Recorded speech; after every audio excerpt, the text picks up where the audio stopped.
Alright,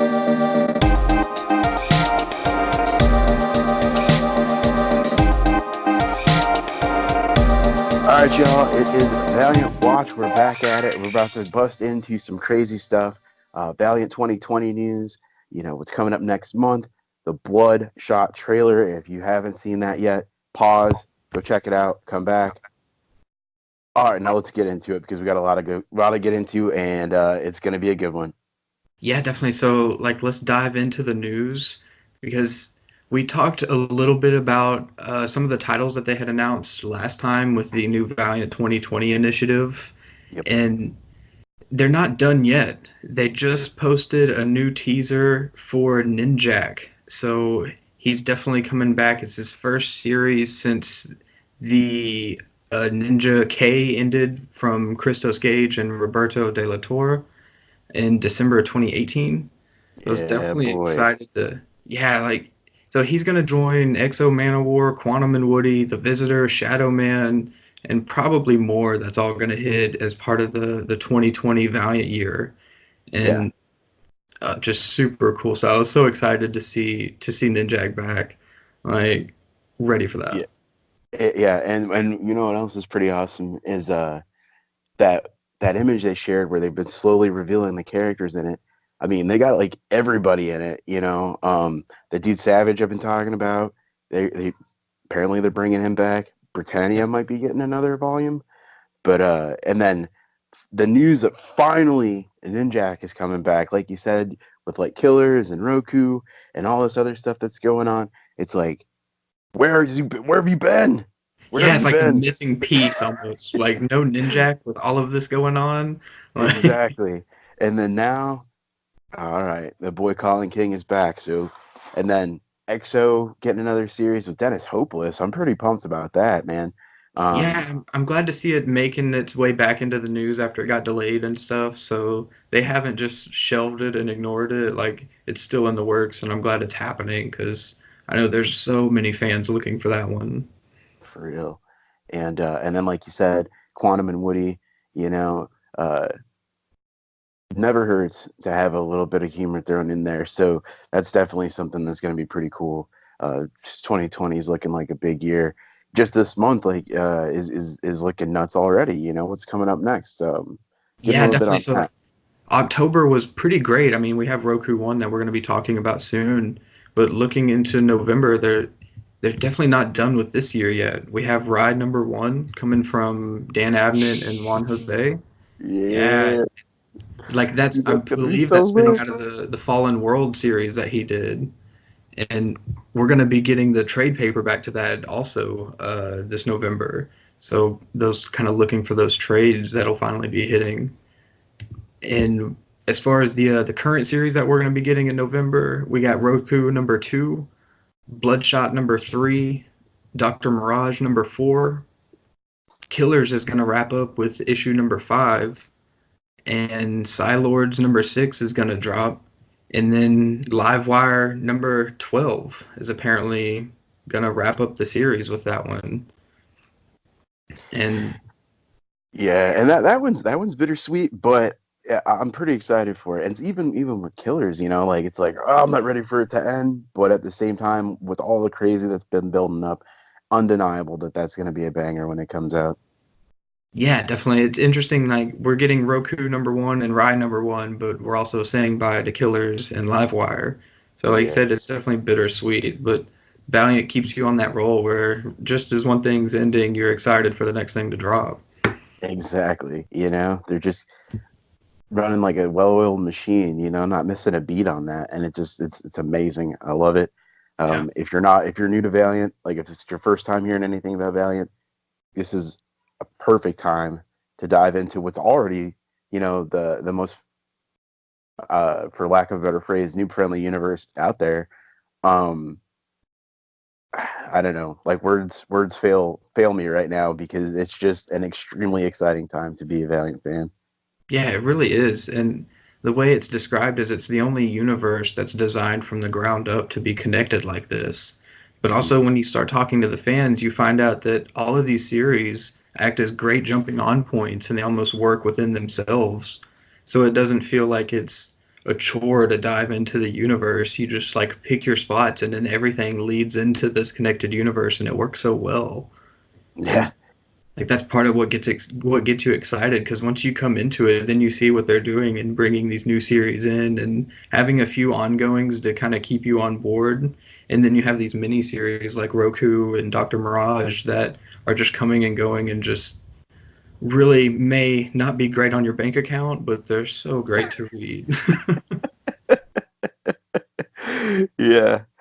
Yeah, you're gonna have to adjust your budget because it's really I don't think I've ever met anybody who has only been into like one or two Valiant books.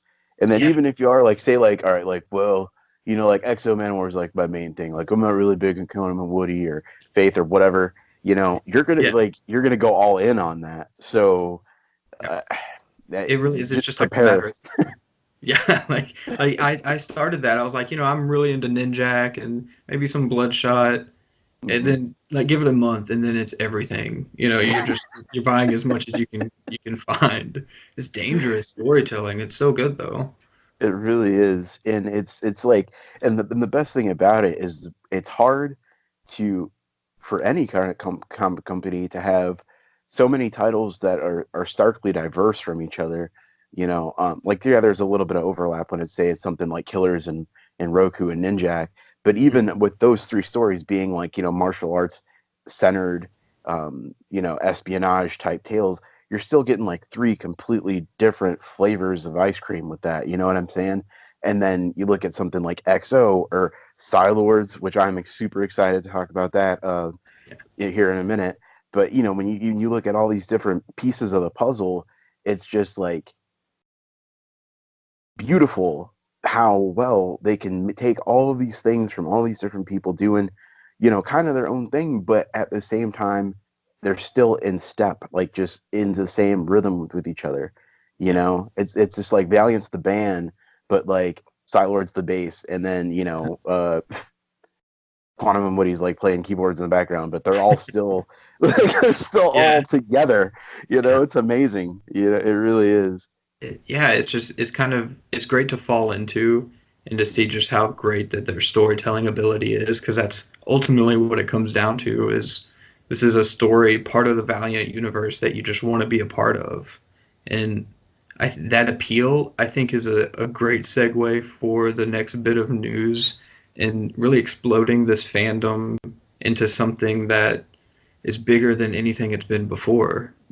um, Sony dropped the Bloodshot movie trailer starring Vin Diesel, directed by Dave Wilson. It's just magnificent to see. This is the first movie based on a Valiant hero. They dropped the Mhm. trailer on the 21st, Monday, and I stayed up until 2 a.m. here in Texas waiting for that trailer to drop. And it was so incredible. It was worth it. It was worth Yeah. being tired as hell the next day because it was so awesome. Like the domestic and the international trailer dropped. And like what do you think? Ah, man, I don't even know where to start. Like, you know, I touched on this a little bit before when we mentioned it. I had faith in Vin Diesel because yeah, he gets a lot of crap for being, quote unquote one dimensional because he's just kind of like the action dude. But when you see him in movies like Pitch Black and stuff, you see that even with Vin Diesel being Vin Diesel, it's like he still has the awareness to bring what makes the individual character good. Even just like in the little bit we got to see of him in the trailers, it's just like, okay, this is definitely what I signed on for. The part where him and Chainsaw are tumbling down like the elevator shaft outside of the building, you're like, Yeah. this is what I wanted. And then when he Yeah. catches the bullet and you see him start to reform, it's like, Yes. oh, I was like, yes, that's exactly what I wanted in a Bloodshot movie. Yeah. I So mean, I I couldn't couldn't be agree. more hyped for it. Yeah, definitely. Like, I'm glad you brought up like his other movies because even from Pitch Black, Riddick, he's this action hero star that everybody knows probably from Fast and Furious. That I Mhm. noticed the international trailer had a slight nod to that the domestic trailer didn't have. um, they mentioned that franchise because I mean he's that action star, and Bloodshot is so well suited for action cinema. So Yeah. Vin Diesel I thought was a great choice because yeah he's a bit of a nerd. I mean, did you see him show up into that premiere as Groot with the jacket on? Like I love that. Like Yeah. he's into these characters, and he just to me, he embodies Bloodshot. When I read it now, like I'm hearing Vin Diesel's voice already, Yeah. and I'm so excited for that. Like you said, the trailer was just it was so damn intense. Like I said, 2 in the morning, I'm watching it. And I'm so hyped. Like I wake my wife up next to me and just so excited, like yelling at the phone that I'm watching it on, and Hmm. it was just great. And then I actually thought the international trailer was a little bit better because it was a bit more action packed and Yeah. showed more of Bloodshot, and like that's why it starts out with him doing that drop kick. That was just so badass. It was just like yes, like Yeah. Like and yeah, any comic book movie that has solid drop kicks in it is usually going to be a classic. Winter Soldier, Black Panther, Civil War. oh Just my god, saying, what is one thing they all have in common is epic drop kicks. So wow, it like seems like an arbitrary thing, but when you think about it, you're like, yeah, yeah, there was definitely some dudes catching boots to the chest. So, so for Bloodshot, um, yeah, and and then that's another thing too is that like rewatching it, you see just even like those little moments where you're just like hype, and then like 2 seconds later, it's like yeah, it's like a small moment, but dude, when there's like 47 of them in a trailer yeah, that's what like 2 minutes long, if that, like 2 minutes and some change, it's yeah, it's gonna be good, dude. I feel like they would have to have actively dive bombed everything that wasn't in the trailer for that movie to not be just put it like this. If you have not already bought like some classic Valiant Bloodshot, you might want to hurry up and get on that before that movie comes out because otherwise your pockets are they're going to feel it from yeah. the impact of that movie. Like that was one of my first thoughts. True was the speculators are gonna jump all over this one Yeah. because like this movie has so much hype and it has so much potential to be great. And like I tell everybody that I'm able to tell basically that we're on the ground floor of something really great with Valiant here. That we might be watching their Iron Man happen.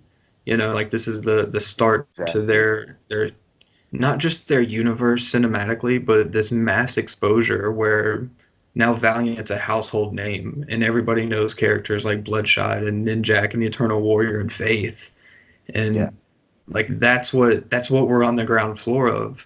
And that's remarkable. Like It really is. And I think this is like this right now, this period that we're in is going to be like something that you're on, like, I don't know, whatever replaces Reddit in like 15, 20 years from now, where people are like, you don't even know, like, where were you at when people had no idea who the Geomancer was, but now uh, it's like synonymous with like Captain America or Spider-Man when it comes to great action movies or just great comic book movies. yeah, And, and then especially with, and I've said it before and I'll say it again and I'll probably say it again and again and again. Since the 2012 relaunch, with the exception of like maybe one or two dips, I would say like whatever drops in the bucket, uh, pretty much everything Valiant has just been just rock solid. So now that when you get this exposure from the movie, you're going to go back and read like, Exo Man of War Volume 1. And then it's over from there. It's like you said, it just becomes like, it's like a dam breaking. yeah, And, they've done so much. It's like just Providence almost, with like all right, well, we're going to do the 9.99 graphic novels and, keep our books, our events to like the 4-issue format. It's going to make it so easy for people to just really just dive into it and just consume the crap out of Valiant that it's just going to spread like wildfire. yeah, yeah. I definitely couldn't agree more that they've got all the right ingredients to just blow up.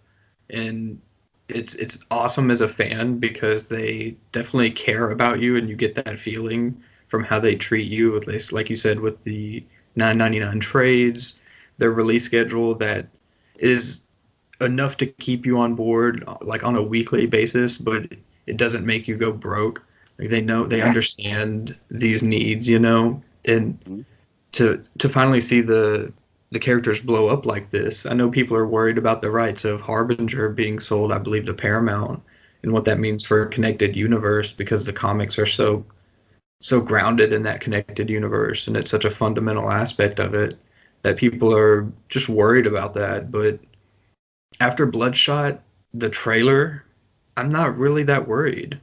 Like these are No, movies that they're going to be successful and the studios will make it happen because they know now with Marvel and DC what needs to happen with these franchises. They made it happen with exactly. Spider-Man and they'll make it happen with these. I'm not that worried. Yeah, I What do you couldn't think? agree more on that. Yeah. It's, when like at first, I'll admit that I wasn't a big fan of the news of hearing that Harbinger was sold outside, but on the flip side, like, you know, just like you said, particularly with Spider-Man, like the division of labor was there. They got done what needed to be done, and I don't see how with a property that is still kind of experimental, so there's probably going to be less of a greed element there to really battle over how they're going to make it work. It's like, okay, well, all of us, we all have our fingers in this pie. So instead of trying to undercut each other, like if I blow up, you blow up, everybody wins. Yeah. I mean, let's be real, it's Hollywood, so the almighty dollar is still going to be an important factor here.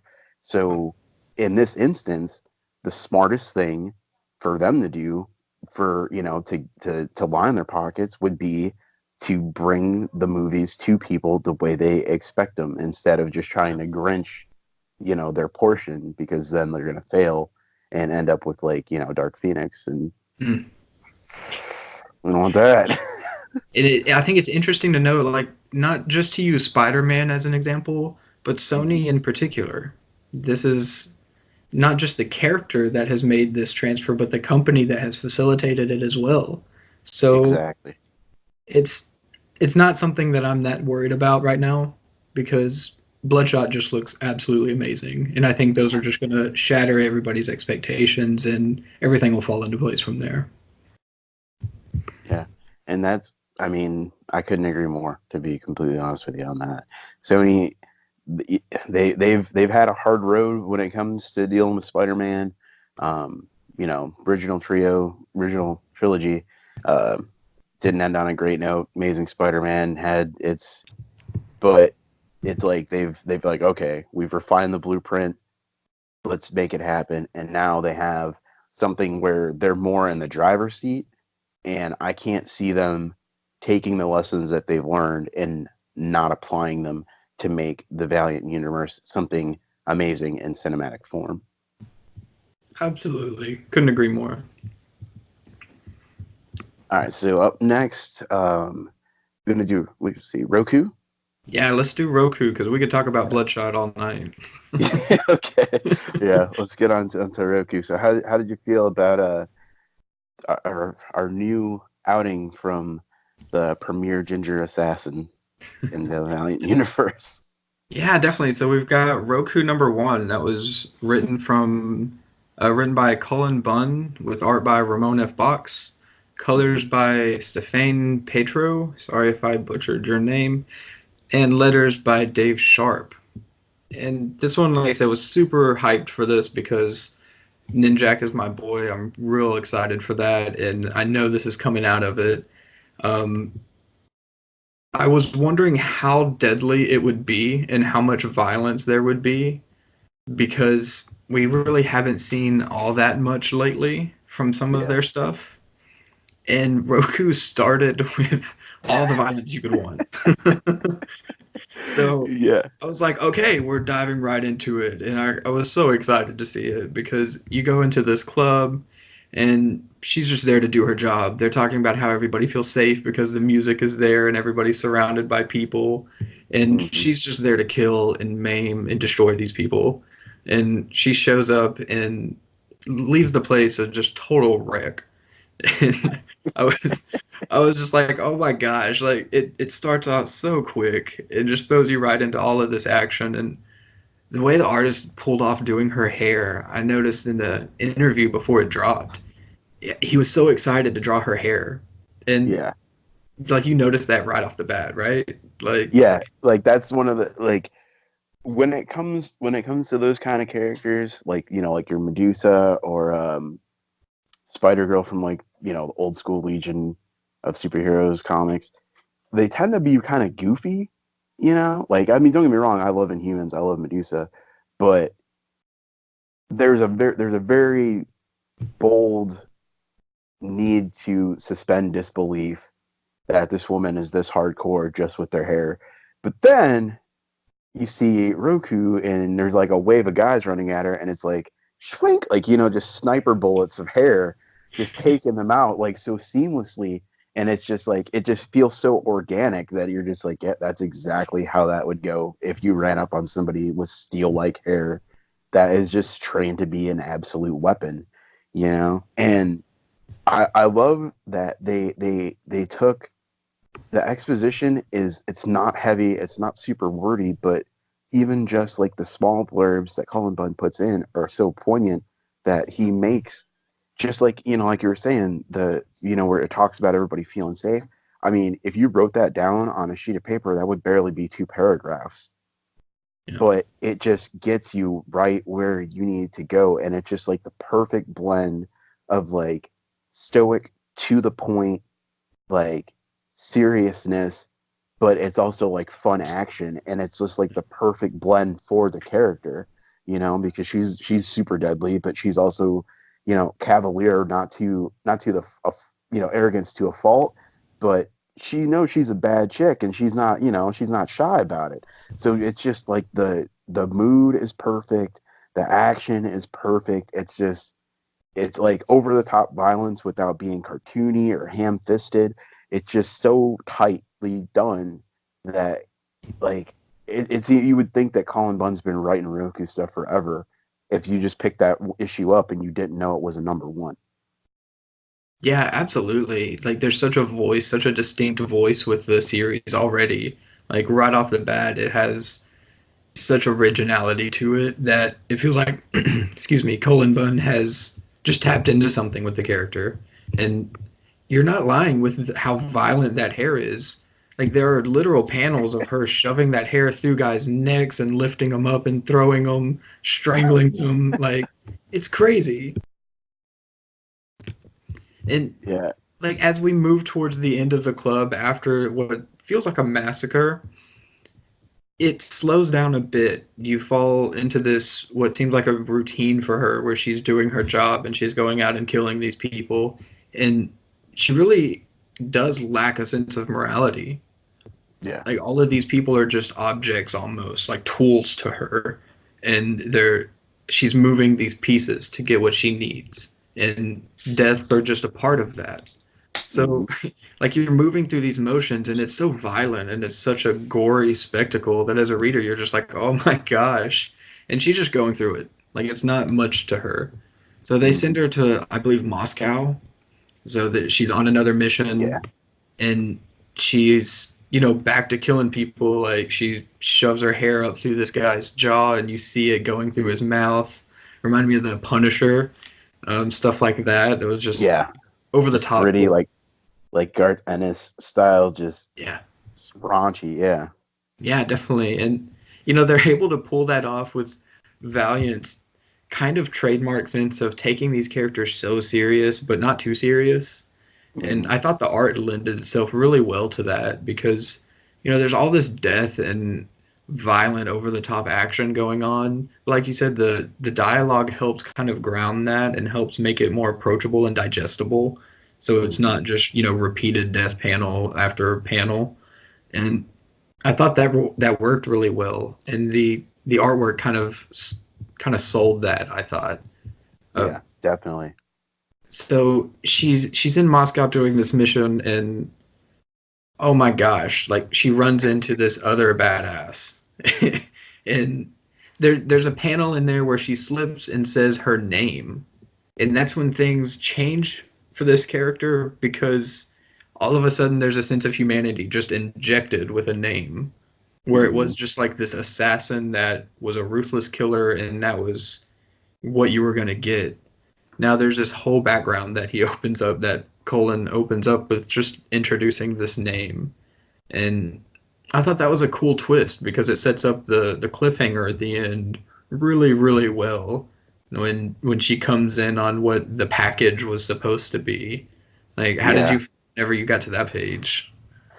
Well, just going rewinding back a little bit to the name drop. What Oh yeah. excited me about that is like it's like you said, it's such a small thing, but it has such a huge impact on not just her as a character, but the story because it takes it from, oh, okay, like I see what's going to go on here, to almost like a Jason Bourne, like early days of Wolverine kind of thing, because we know quite a bit about her backstory just from reading the character, like in Ninjak. They talk about who she was when she was Angeline, and all that stuff. Like we're aware of those things, and she is to an extent, but the way that she's been portrayed before, it's almost like a non-issue. Like she uses that as her beef against Ninjak, and she's aware of enough of that to where it's like a valid thing that they don't really have to get too much deeper into. But for this complete stranger to be like, yeah, yeah, like no, yeah, like you're the Johnson's kid, right? Like, yeah, I know who you are, and it's so you're just like, what? Like, what is going? Like, what? And then getting to the last panel where it has the reveal, you know, not that like well, I'm just gonna say it. Like, if you haven't read it yet, go ahead and read it because I'm about to drop a spoiler. Um, where she opens up and it's like it's a kid, and the thing that I thought was great about that is the fact that like you mentioned early on when we first started talking about this is that she is cold and calculating. Like I'm pretty sure, I'm like 99% sure that if like me and Roku were talking about like killing people, that I've been like, man, I put more thought into dropping a +4 during a game of Uno than this woman would have about killing like 15 people. So true. Because she's like, yeah, screw them. Like I got a mission, they're in the way, they got to go. So to have her be in this like bizarre, like Resident Evil 4 escort, got to save the president's daughter kind of mission, when she could be like, I can't believe these people set me up to do in this something this bizarre. I'm gonna kill this kid, and then I'm gonna kill all of them. But there's so much more to it going into just with the name reveal, and her emotional states just like all over the place. So next issue, it's like who knows where it's gonna go, and it's a great way to set up that premise for just the ongoing of the series. Yeah, definitely. Like these Colin Bunn's a veteran writer. He's done this before, and I'm always excited when I pick up a book and I see his name because I usually enjoy them. He knows pacing really well with comics, and he usually does a great job getting you excited for the next issue. And the artistic team on this one just nailed it. So when I opened the book and I was excited to see what it looked like, I kind of knew I was going to enjoy it. And Yeah, that ending, yeah, it just the name I thought was so significant because it's almost a trigger where you've gone from this cold, calculating, ruthless killer, and then you flip the switch, and now there's a sense of humanity, and then they double down on that with this kid, and it's like, that's what you have to focus on now amidst all this killing and death and chaos. Like this is what yeah, you have to focus on now is this kid, and it's such a stark contrast that it works well for the book. It's this dichotomy between these two, this innocence and just death embodied almost with Roku, that I didn't keep up with her kill count in the issue, which I probably should have. It was dozens, I'm sure. at the very least, I would say probably 2 dozen, because when we first get into it, she's already like dropping a gang of bodies, and then like another couple waves of dudes run at her, and none of them walk away from it. And then one thing I thought was really cool is when she was fighting, this mystery chick, she used her psychic powers, to bring those other dudes in as like puppets, like meat shields. So they all had to go, you know, because she couldn't, that, you know, mystery chick couldn't stop him any other way. So there's probably, I would say, somewhere between 2 and 4 dozen dudes got murdered by that woman in like the span of like 3 days of Yeah, that comic, if it's even that much, including travel time. yeah, So yeah, she, definitely. it, It's it's like we're pretty not wild. joking when we say it's violent, you know, like there's a lot of death in this. And I'm glad you brought up her manipulation powers because I feel like they've just scratched the surface with that potential. She's this deadly killer with this hair who nobody can even come close to touching her. And oh, by the way, she can also manipulate you into pretty much doing whatever she needs. Like, goodness, she's the ultimate killer, you know? Yeah, And it's such a great storytelling platform for this team to work with, and there's so much you can do with it. And it's interesting that they took such a complete killer like this and they thought, you know, let's put her with a kid. Like let's team her up with a child. yeah. And Like it's gonna be such an interesting dynamic to see going forward. yeah, definitely. I thought that was just a great twist, and I was so excited. I just like couldn't wait to tell somebody, you know, like go read this book about this murderous killer, and then find out this twist, you know. Like, Yeah, it was great stuff. yeah, for sure. All right, and then that'll swing us into our next one, Yeah, Psi-Lords #5. Okay, I've been singing the praises of this book in reviews. Um, Anybody that's like, oh, what's a good one I can get into with Valiant? I mean, pretty much any title is, but Psi-Lords, man, like I feel like it's gonna be one of those books that just like the art and the amazing balance of like quirky dialogue, but you know, like these crazy metaphysical concepts and everything. Like when Fred Van Lente's done with it, it's definitely going to be one that I think in trade is going to sell like crazy when people really start to dig more into Valiant. Um, Going in #5. Okay, so I don't even know where to start with #5, but one of the things that I genuinely loved about it is the fact that they take the almost like tropish, you know, like this gang has to fight another gang for you know, throwing goofy reason. Like you killed one of ours, we're gonna kill one of yours. Even though there's all these other things that are going on that are a lot more pressing, being trapped in the pull of a vampire star and all these other things. You know, Scion's still out there, but they make every part of it interesting because it's just like every element of this book is just genuinely entertaining. You know, even just like whenever a new issue comes out, the first thing I do with it is kind of just flip through it and just look at the art and the pages because Renato, dude, that art is so freaking good. Like I would buy that book with like no dialogue in it and be completely happy because of how well done every single panel is done in of the art in every issue of Psi-Lord so far. What did you think of it? yeah. I mean, Renato Guedes and once again Dave Sharp on these letters. He does not get enough love. Dave Sharp is one of my favorite letterers working right now. The guy kills everything he's on. Like, Yeah. more people should talk about him because his work is just remarkable. And this book is actually another example of how great his letters are. It plays into that visual aesthetic that you talk about that really works so well. All these different clans have distinct lettering and just really cool stuff. But I came into Psi-Lords and I wasn't sure what to think of it because like you said it is on its own, and Mhm. I was dealing with all these characters who basically formed unity, and to come into Psi-Lords it was something else entirely. It was exciting, but it was also like, you know, where's the tie-in to this? You know, where is it going to happen?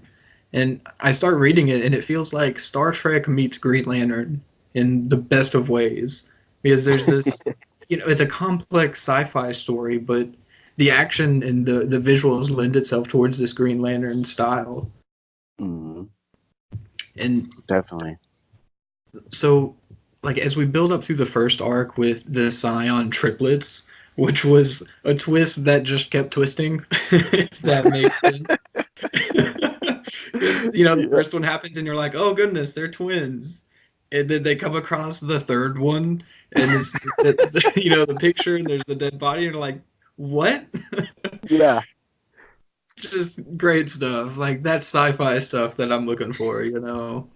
yeah, and the thing that like when I went into it, I kind of just chose to go blind because I was familiar with the creative team. The Psi-Lords property itself hasn't been put in print in like 20 something years, so like I kind of knew that anything that I knew about it before, aside from like it being a space book and that sort of thing, to just let it go and then just see what happens. And each and every time they add a new element, it's like this. It's like I don't even know. It's because some of it is very subtle, like with them being from different nations and stuff like that. But then it's almost like throwing a rock into a pond where you're like, oh, okay, there was a splash, but then these ripples go out, and it's like, okay, so for example, like you're saying with Unity, when all these interconnected characters, then you go to something like Psi-Lords, and it just seems it almost reminds me of like almost like Saw meets like Cyborg 009, where it's like this coalition of multinational people being trapped in this weird situation. But then, as they reveal more and more behind them, and then the homegirl, uh, Jamie Capshaw, well, formerly Colonel Capshaw, I think she's like a brigadier general now or something like that from Unity, is actually behind the Psi-Lords being out in space in the first place. And it's just like these Yep. dudes aren't a bunch of strangers. They're like space Unity. Yeah. They're like the Guardians of the Galaxy to Unity's Avengers or something, something along those lines. And Yeah. it's so it's like I'm saying, like when you're like, oh, okay, it's Colonel Capshaw, that's or General Capshaw now. Like, yeah, no, that's cool, that's not whatever. But then the more it really like marinates on your brain, you're like, dude, then what's gonna happen when these normal people they sent out into space eventually have to come back to Earth? Like, they're Yeah. like it's Like you that shot right know? there, exactly. Like that's what it hypes me up so much about this series because what happens when they come back to Earth? It's not a question really that you're left to ponder alone because they give you some pretty scary insights into what might be coming in the future with these powers that they have. Yeah, Psi-Lords number 5 kind of ends with them with the team basically was the Astro Friends is what the name stuck for. And so they come up into Washington D.C. and they're blowing all this up and destroying Earth basically, and they're this all powerful unit, and they're not there for anything good. So like that twist is and it was sent off by somebody we know. So there's a tie to this Valiant universe and what it means when they come back for the Valiant universe that we typically follow. Oh goodness, like that's awesome stuff. But I and couldn't help but take notes in this because when I dived in, I thought this is Star Trek, just really comprehensive sci-fi story and it's character driven. So I mhm. immediately started piecing together who these gods were, and it was awesome to see that my interest in their different dynamics played out in the book. Because you have Artisan, Wrath, Tank, and Beacon who makes up this team, and that's what their call signs were. That's not their names. Then you don't find that out until you find out that connection to the Valiant universe and who these call signs are. But then the scion happens and he starts describing who each of these individuals are. And I wrote it down. He goes through each one individually, calling Artisan the creativity and scholar, Wrath instinct and a hunter, Tank being discipline and a soldier, and Beacon being knowledge and a builder.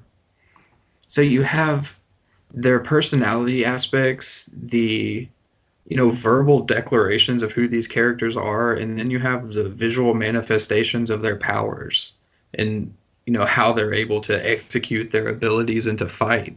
So you have Wrath, who is this hunter who has claws coming out of her hands and feet, and she just like gouges at these people and slashes them up, and so violent and ruthless Yeah. and driven by instinct. And that Mhm. was really cool storytelling that they're weaving in these elements, and it pays off to pay attention. I love that with Valiant. It's Yeah. they they do really cool things that are rewarding for engaging with their stories. Like you said, when you marinate on that one character's introduction, I think she has a page, and when she sends out all of these people, and that's the connection to the Valiant universe. But Hmm. it's a little panel or a page, but it means so much, and they do that a lot with their storytelling. It's multi-layered. It's just awesome. And Yeah.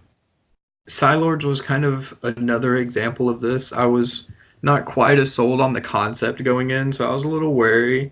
I like my action horror, and this is deeply sci-fi. Yeah. It's almost Power Rangery. Like if you just that's what and I can see that that might be a thing that gives people caution is if you look at the cover, they're very color oriented. Hmm. Um it is very that's the best word I can think of is that it, on off the first look it does seem very like Power Rangery, but Yeah. then when you actually get into it, it's nuts. And then like you were saying with the reveal in number 5 of them just like devastating Washington and stuff. When you really get to see, we're only 5 issues in, and like issue 3 and 4, they're smashing on dudes who've had similar powers for way longer, and just going off of like rudimentary teamwork and instinct, and they're already crafting this like formidable unit. So when you like really piece that together with how much they're gonna have to go through in order to get back to Earth, and like they'll be battle hardened by then. So when they get to Earth, say they do start tripping, who's really gonna be left to fight them? Because like, okay, Harbinger Foundation's not really a thing. Toyo Harada's hiding out. Um, Exo Man and War, we're not really 100% sure where he is after like Harbinger Wars 2 and then his solo series ending. Ninjak also in the wind. The dudes from Killers, they don't give a crap who's running the government, so they're not going to be like out of the goodness of their hearts stepping in to get these like psychic, demigods from space coming down to tell humans what's what. They're not going to give a crap. Bloodshot's just one dude, and let's be real, like if he was to square up with them when they were ready for him, he'd be in some serious trouble. Not to count my boy out, but like they're just wrath. You seen how quick, like while one of the widowers, I think is yeah, it is in issue 5, is sitting there giving her speech about them killing her mate, and in the background you just see like this red blur, and then Wrath's like, oh my bad, did I interrupt your speech while I was massacring your people? So it's Yeah. like if they She's do just go like, rogue, yeah. yeah, dude, she's just drenched in blood, and she's like, "Oh, I'm sorry," while he's monologuing in the back. It's like, Yeah, so it's like and again that's such a small thing because it's like they have like a this dream or whatever, um Beacon does, but at the same time it's like, well, I mean, Valiant is known to flip things on its head. Shadowman, for example, was a villain for quite some time as Magpie, so it's not inconceivable that they could maybe get into this totalitarian role, and they would have just wide-reaching effects across the Valiant universe. So, I mean, if that does happen, then what next? Like that's just like again, like there's yeah, so much, you know. I hadn't even thought of that, so that kind of stresses me out just thinking, like, what is next if they do fall to that vision of what their future is? It's not good for the Valiant universe at all. No, it's really not because who's left to really stand up against that whole squad together if that was really what was going to happen? Yeah. And also on the flip side, if they do choose to be the heroes and make their way back to Earth, and they're able to integrate with Unity and become this extraterrestrial team almost that takes Valiant Universe into space, that Mm. means they have to introduce these forces that can hold their own not just with Psi-Lords, but with the Psi-Lords and everybody else. So, Yeah. either way, this means something. This. Yeah, like it's about to. The stakes have been officially raised. by Yeah. Psi-Lords the concept of Psi-Lords existing and it not being this like super friends, astro friends out in space doing goofy stuff.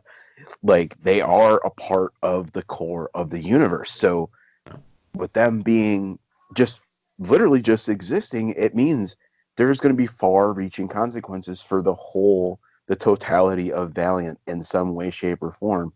And we're just barely scratching the surface of what Psi-Lords is capable of, and which that's nuts alone because it's already 5 issues in. It's been consistently great, and like the more you think about it, you're like, there's so much here that they haven't gotten. They just again, Yeah. like there's just so much still there that is gonna have just crazy impact. Yeah. And it's like, if that doesn't get you excited for this series, I really don't know what will, because this is, about as hype as you can get for a series. Like, yeah, you gotta check your pulse. Yeah. Like at Yeah. that point, it's like, what's going on with you if you're So not true. excited for Psi-Lords, man? It's too good, man. It's too freaking good. But Absolutely. okay, go ahead. So that's pretty much everything I have on Psi-Lords. So you want to dive into a Valiant classic? Let's do it. Shadowman #1. So I know you've been recently catching your way up through the relaunch. So going back to the classic, what'd you think? Yeah, it was so rewarding to do this. I The teaser happened for the 2020 relaunch, and I thought, okay, now's the time. I can't wait any longer. I've got to dive in. So I went back to the 2012 relaunch, and it's from Justin Jordan, Patrick Zurcher, love his work usually, and Brian Reber. Love the series. It was finally the horror aspect of Valiant that I have been looking for. If you'll follow along with my interest, it's usually horror influenced. There's a vampire, I'm on board. Like, I don't care Yeah. what it is. But I've read so much Valiant, and I thought they do so many different genres that I'm surprised that there's not a horror one. Like, where's the horror side of Valiant? And I know the dead side exists, and that's the perfect angle for horror. And then Shadowman happens, and I read volume one and immediately go back and buy volumes 2 through 6 because it's Valiant for you. So Yeah. like it was such a rewarding thing. So then we decided to dive into Shadowman for the Valiant Classic. I thought, what a perfect time. Let's do this. And then I read it, and it has a vampire in it that kicks the story off. Like, come on. You know, it's it's almost Oh, strange what they do. And it's like Shadowman #1 is just everything you want it to be. After reading Shadowman, what it can be. The 2012 relaunch is centered around Dark and Mr. Twisty and this hyper-violent action horror vibe. But Shadowman #1 from 1992 takes a different approach to it, and it's one that I'm really into. It has this tragic vibe to it that's a dark romance almost, because in this one you find Boniface as a sax player in New Orleans, and his sweet tunes like seduce this woman at this club who's been coming in to check him out, and they get to talking and all that, and it doesn't take long before they're back at the bedroom. And I thought this was really cool because it's definitely adult. We read some other Valiant classics so far that haven't been quite as adult. They've been more family friendly, and this yeah. one really dived into the horror aspect of it, which I loved. Like the woman that he brings back to his hotel room, like, starts to take her shirt off, and then reveals herself to be this like horrifying vampire. And the lights go out, and you just see her teeth chomp down on him, and the visuals are great. There's this Yeah. purple like bubbles that are pouring from every panel, and it creates this atmosphere that is like deeply New Orleans but still horror, Mm-hmm. and really loved it. So that kicks off his story. He wakes up and he's got vampire bite marks on his neck, and it's like, oh shit, that's typical sign of nothing good happening. And Mm-hmm. and then it just really spills out into really like grotesque depictions of these bodies being massacred, and he's trying to find his way like with these visions and also dealing with being stuck in reality still. And it's that duality of Shadowman that I thought really worked well, because he's struggling with this new sensation that he's dealing with. And the visuals are so different from the 2012 reboot. Jack Boniface looks incredibly different. He's got this mask instead of, the dead side Loa armor that attaches to him, that has this whole Yeah. mythology behind it. That this takes a more simplistic approach that I appreciate, but it's also not quite as visually spectacular. He Hmm. just wears a turtleneck and some pants that makes it look all black, and then he puts on the mask. And that's the Shadowman costume so far. But I was so excited to see that it was a really well executed book that holds up well even today. And the horror is right.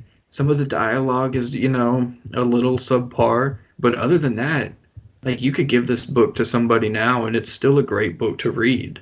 I was so Yeah. excited by that. It's this tragic, dark romance that has this evil twist to it, and right up my alley. Everything I want in a book. What do you think? Okay. So one of the things going back and rereading that, um, I'll be totally honest that like Shadow Man was one of the books that when I was younger, it was like if I just picked it up randomly, say you're at like I don't know, like your local bookstore, and they would typically have like, why does this store have comics in it? I don't know, but they're like 15 cents, so I'm just gonna start snagging up anything that looks cool. That was kind of like where I got my fix of Shadow Man. Whereas, the things that I like Spider Man, like Dark Solar, so on and so forth, would be something I was more actively hunting. So going back and like really seeing what was going on there was it's extremely refreshing because the first thing I thought when I read it the first couple of pages is I was like, this is gonna suck. Like this is gonna be one of those ones where it's gonna be so bad it's good. Because the first thing that made me think of when Jack is playing saxophone is Nightman from Malibu. And I don't even remember the Nightman book, but I do remember the Nightman show. And it's like one of the suckiest shows I've ever seen, but it's so bad that it's amazing. So right off the top, I was like, oh man, this is gonna blow. Like, how am I gonna have to soften the blow on this?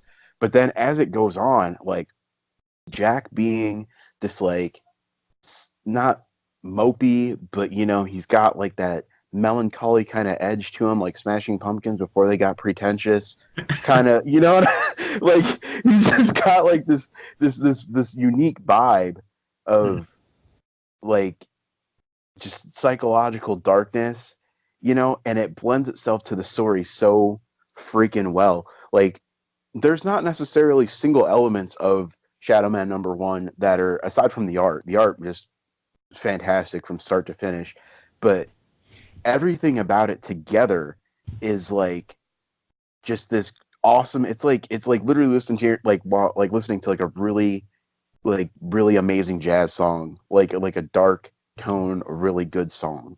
Where there's some parts that are a little bit better than others, but when you just listen to the whole track or the whole album or whatever, like I would compare it to say like The Wall or like Black Star from David Bowie, right? Like, yeah, when you listen to an individual song, like, yeah, it's still amazing because the artists are who they are. But when you actually have time to really like kick back and listen to the entire album all together, as rather than as the whole sum of it, rather than the pieces of its parts, it's just a completely different experience.